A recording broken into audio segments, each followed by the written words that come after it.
Ever looked at a map of Africa and wondered why so many borders are just straight lines? It looks almost too neat, too simple, right? Well, the story behind those lines is anything but simple, and it reveals a design that many argue was set up to fail from the very beginning. Let us dive into how these borders came to be and the lasting impact they had on the continent. Imagine it's the late 19th century. European powers are in a frantic race, a scramble for Africa, not for exploration, but for exploitation. In 1884, they gathered at the Berlin Conference. Here, with no African leaders present, they carved up the continent with rulers on a map.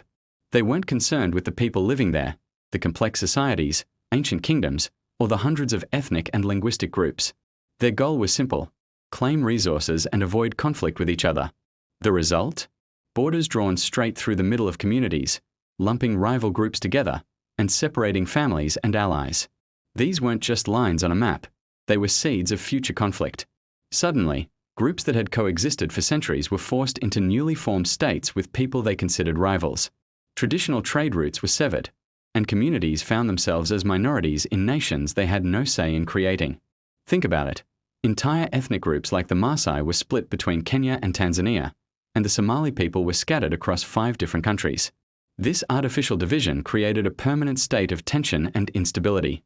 When African nations began gaining independence in the mid-20th century, they faced a massive dilemma. Should they redraw the borders? It seemed like a logical solution, but it was a Pandora's box. The Organization of African Unity, now the African Union, made a pragmatic but painful decision: to respect the colonial borders to avoid widespread territorial wars. They chose the stability of the status quo over the chaos of redrawing the entire map. But this meant inheriting the built-in problems of the colonial states. Leaders were now tasked with the impossible job of forging a single national identity out of diverse, and sometimes hostile, groups who were unnaturally bound together. The economic consequences have been staggering. Many African countries are landlocked, cut off from the sea and global trade by these arbitrary lines. Natural resources were often concentrated in one area, leading to internal conflicts over who controls the wealth. Politically, the legacy is just as damaging.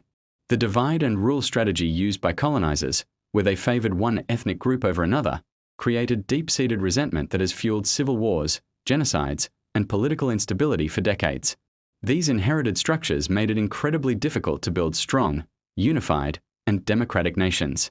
So, while colonialism officially ended decades ago, its shadow looms large over Africa's political landscape. The borders are a physical reminder of a legacy designed for extraction, not for the prosperity of African people. However, the story doesn't end there. Today, there's a growing movement towards overcoming these divisions. The African Union is pushing for greater economic integration, like the African Continental Free Trade Area, which aims to create a single market, allowing for the free movement of goods and people. Regional blocs are working to foster cooperation and break down the very barriers that were designed to keep them apart. It's a long and challenging road, but it is a testament to the resilience and determination of a continent actively working to redefine its own future on its own terms. Thanks for watching. If you found this perspective on history interesting, do forget to like this video and subscribe to our channel for more deep dives into the stories that shape our world. See you next time.